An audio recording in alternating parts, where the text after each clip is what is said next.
Bismillahirrahmanirrahim. Alhamdulillah wassalatu wassalamu ala Rasulillah wa ala alihi wa ashabihi wa man wala. Asyhadu an la ilaha illallah wahdahu la syarika lah wa asyhadu anna Muhammadan abduhu wa rasuluh. Allahumma salli ala Muhammad wa ala alihi wa ashabihi ajma'in, amma ba'du. Usikum wa nafsi bitaqwallah kama qala Allah ta'ala fi kitabihil karim. A'udzu billahi minasy syaithanir rajim. Ya ayyuhalladzina amanu taqullaha haqqa tuqatih wa la tamutunna illa wa antum muslimun. Hadirin jamaah salat subuh Masjid Al-Muhajirin yang semoga senantiasa diberikan oleh Allah berkah dan rahmatnya. Kita bersyukur kepada Allah atas segala nikmat. Salawat dan salam mari kita haturkan kepada Rasulullah Muhammad sallallahu alaihi wasallam. Allahumma shalli ala Muhammad wa ala alihi wa ashabihi ajma'in. Ibu-ibu, bapak-bapak, dan adik-adik yang saya hormati, pagi ini saya akan menyampaikan materi kajian dengan judul prinsip-prinsip dalam beribadah. Ini penting ya. Allah berpesan kepada kita di dalam surat Az-Zariyat ayat 56, "Wa ma khalaqtul jinna wal insa illa liya'budun." Tidaklah Allah menciptakan jin dan manusia kecuali untuk beribadah kepadaku. Jadi tugas kita manusia adalah beribadah. Persoalannya adalah bagaimana cara kita beribadah. Ada ketentuannya. Di dalamnya ada tujuan-tujuan, ada prinsip-prinsip. Pagi ini saya akan jelaskan beberapa prinsip dalam beribadah. Prinsip itu adalah hal-hal yang penting. Sesuatu menjadi ada ketika prinsip itu ada, sesuatu menjadi hilang ketika prinsip itu tidak ada. Prinsip-prinsip dalam beribadah harus dipenuhi. Pertama, prinsip ibadah adalah ikhlas. Ikhlas itu hanya untuk Allah. Wa ma umiru illa liya'budullaha mukhlishina lahuddin. Jadi Allah menyuruh kita dalam beragama, dalam beribadah ini agar ikhlas. Ikhlas itu artinya ada dua. Ikhlas itu pertama dikerjakan karena Allah, untuk Allah, bukan untuk yang lain. Jadi kalau kita beribadah kok di apa ya istilahnya? Kalau kita beribadah kok dicaci maki orang, tidak usah sedih, karena kita beribadah untuk Allah, bukan untuk manusia. Yang kedua, ikhlas itu artinya tidak bercampur dengan syirik. Ini yang pertama, prinsip ikhlas. Prinsip yang kedua adalah mengikuti contoh Rasulullah. Kita sholat, jangan semau kita, tapi Nabi sudah pesan kepada para sahabat, "Shollu kama ra'aitumuni usolli." Sholatlah kalian seperti kalian melihat aku sholat. Contoh maksudnya, meniru. Kita puasa, meniru puasanya Rasul. Kita sholat, meniru sholatnya Rasul.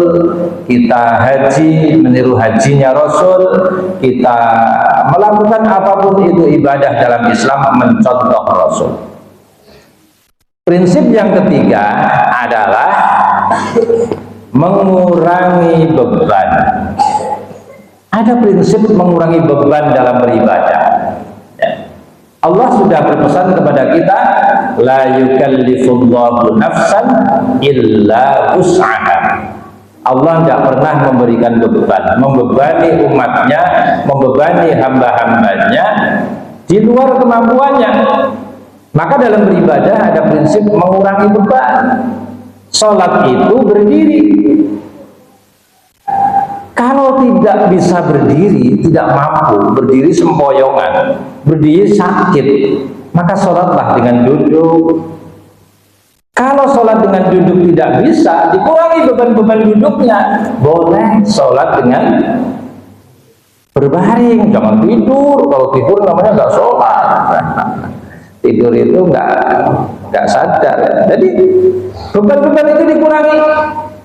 Ketika Allah menyuruh syarat wudhu itu sholat, syarat-syarat sholat itu dengan wudhu, itu bagi yang bisa. Bagi daerah yang tidak ada air, kekeringan, dalam pesawat tidak bisa wudhu, di kereta air terbatas, boleh tidak berwudhu, gantinya tayamum. Sangat mudah itu. Jadi mengurangi beban-beban itu. Puasa itu wajib bagi yang bisa. Ibu-ibu hamil, ibu-ibu menyusui, maka boleh tidak berpuasa. Dengan cara apa? Membayar fidyah. Bapak-bapak yang sehat kemudian tiba-tiba sakit, tidak bisa puasa, boleh tidak berpuasa, mengganti puasa di hari yang lain. Itu namanya mengurangi beban, mengurangi beban. Kemudian yang ketiga, memberikan kemudahan dan mengurangi kesulitan. Tidak ada air, tayamum. Apa yang mudah bagi kita dalam Islam? Sholat, ada prinsip kemudahan. Tidak bisa baca suratan yang panjang-panjang, pendek-pendek juga boleh. Jadi kalau melihat imamnya hafal Quran 30 juz, tadi apa daya, aku sudah tua, nggak bisa menghafal, nggak apa-apa. Jangan mengukur imam yang panjang-panjang bacaannya. Sudah tua, daya ingatnya sudah menurun. Saya yang muda saja sering lupa. Oke, sholat itu ada kemudahan. Nggak bisa baca yang panjang, baca yang pendek. Nabi saja pesan kepada kita, faqra'u ma tayassara minal Qur'an. Ketika sholat maka bacalah apa yang mudah bagimu. Aduh, saya malu ini. Saya hanya bisa qul huwallahu ahad.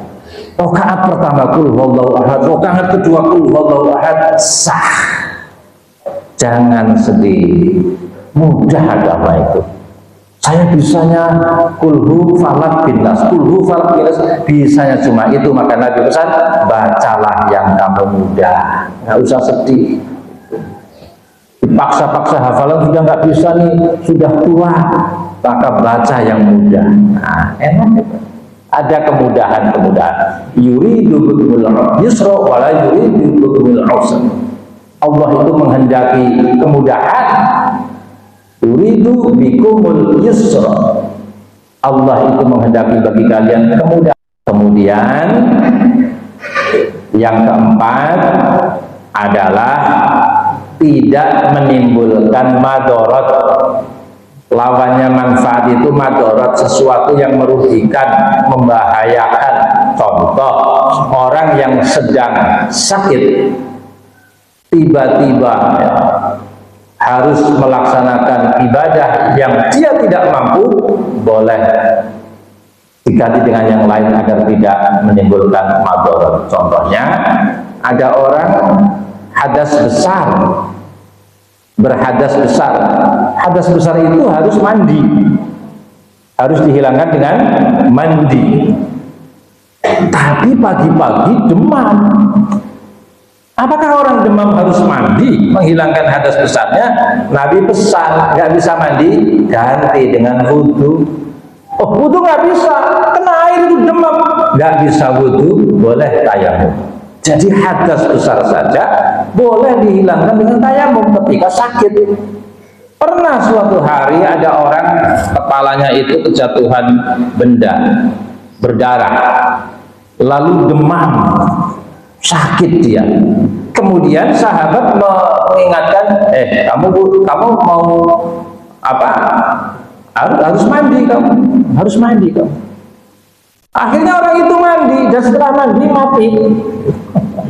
Maka dilaporkan kepada Rasulullah SAW. Itu sebenarnya sedang demam sakit, tapi disuruh mandi. Maka Nabi menyalahkan, siapa yang suruh?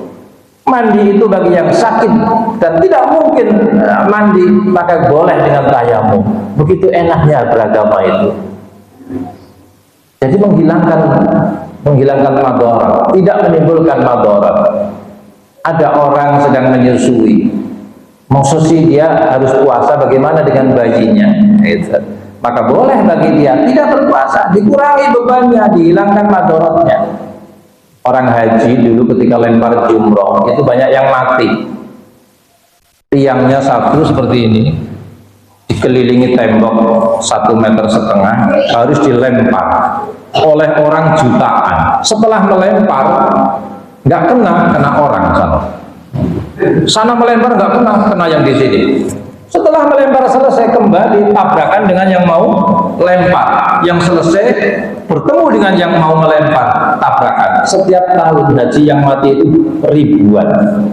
Ibadah kok menimbulkan mati. Maka ulama-ulama di Mekah kemudian mengubah ini, yang dilempar tubuhnya ini, jamarotnya ini diganti dengan dinding seperti ini lebarnya. Lebarnya itu dari sana sampai sini. Masih ada yang mati juga, bikin tingkat Pak, sampai 5 tingkat. Sekarang melempar jumroh itu tidak seperti zaman bapak kita dulu naik haji, mesti pulangnya tidak bisa ditunggu-tunggu lagi, banyak matinya daripada hidupnya. Maka sekarang beribadah sudah pakai eskalator, lempar jumroh nggak mampu di bawah, naik lantai 2, naik lantai 2 nggak mampu, padat, naik lantai 3. Ibadah itu menghilangkan motor. Semoga bermanfaat Bapak Ibu, semoga diberi kesehatan, akhir Ramadan kita bisa menyempurnakan ibadah kita. Saya juga minta maaf atas segala kesalahan dalam materi ini. Semoga bermanfaat. Nasrul minallah wa fathun qarib wa basyiril mu'minin. Assalamualaikum warahmatullahi wabarakatuh.